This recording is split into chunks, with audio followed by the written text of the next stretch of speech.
αγαπητοί μας κροατές, στο έκτακτο δελτίο των 11 θα ακούσετε ζωντανό ρεπορτάζ του ειδικού συντάκτη μας και ρεπόρτερ στο πούλμα της μεγάλης εκδρομής του Λυκείου Μαρχάιμ στην Κώστα Μπράβα της Ισπανίας.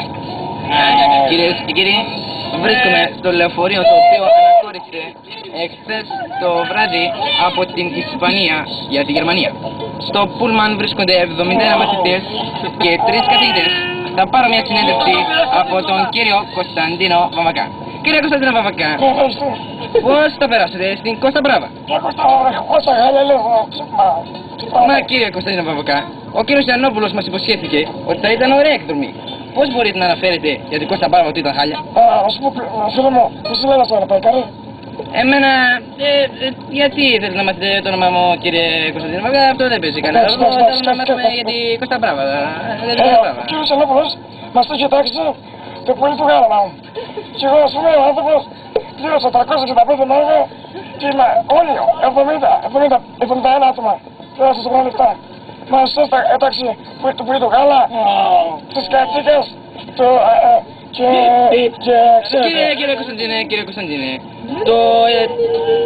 το πανδοχείο λένε ότι ήταν 3 αστέρων. Εσείς τι γνώμη έχετε γύρω από αυτό? Εγώ ας πούμε έχω ακούσει πως ήταν 4 αστέρων Και 4 αστέρων, αλλά πιστεύω πως ήταν 4 πεσμένων αστέρων 3 παπάρων. Μα κύριε Κωνσταντίνο Βαμβακά, το φαγητό τουλάχιστον δεν σας άρεσε? Εσείς ας πούμε θα σου πω το κουμπένες.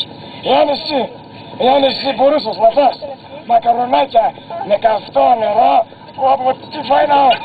Ούτε στη μάρα μου τέτοιο φαίνεται τώρα. Ή μπορείς να φας βρασμένες πατάτες με χόρτα από του κήπου. Τι να σας πω κύριε Κωνσταντίνε, τα πράγματα που λέτε είναι πολύ σοβαρά, αλλά κάτι πρέπει να σας άρεσε. Το ταξίδι στην Μπαρτσελόνα πώς σας άρεσε κύριε Κωνσταντίνο Βαμβακά? Εμένα ας πούμε η διαδρομή με 13 ώρων πολύ με κούρασε. Ήσουν αποφασισμένος. Όταν έφτασα εκεί, όχι μόνο εγώ, πολλοί άλλοι είπανε. τι ξενοδοχείο να... Εγώ τα είχα παίξει. Μ' άρεσε πολύ γενικά. Και πιλιάρδω μέσα για ανάλωση. Πήγα μέσα, πήρα το δωμάτι 212 με τα φιλαράκια μου, το τσίκλι και το ταντοράκι. Ανεβήκαμε πάνω στις σκάλες, γιατί το σασέρι ήταν κρυμμένο, δεν το βρήκαμε. Ανεβήκαμε πάνω, χίλια ζώλια, ανοίγουμε την πόρτα, τι να δούμε, τσαντήρι. Του φίλου μου το ταντάκι, το τσαντήρι πιο ωραίο είναι. Πήγαμε μέσα κουρασμένοι, όπως θα ξέρατε, λογικώς, προσπαθήσαμε να κάνουμε ένα τουζ. Προσπαθήσαμε το λέω αυτό γιατί νερό δεν υπήρχε. Υπήρχε μόνο σκουριά. Σκουριά υπήρχε. Τι να σου πω now. Μα κύριε Κωνσταντίνο Βαμβακά, δεν υπερβάλλετε λίγο σε αυτά που λέτε? Δεν υπερβάλλω.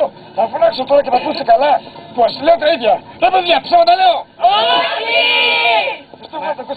Μα κάτι πρέπει να σας άρεσε. Δεν πήγατε ποτέ άλλο, άκουσα να πήγατε σε ένα μοναστήρι. Εκείνο τι σας είπε?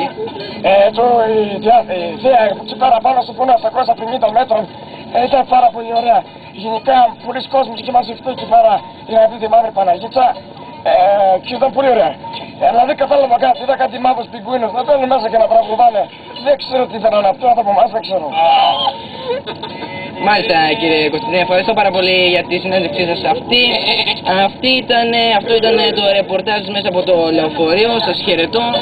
Εγώ, δημοσιογράφος Νίκολας Καραβαντίδης, μέσα από το λεωφορείο. Γεια σας.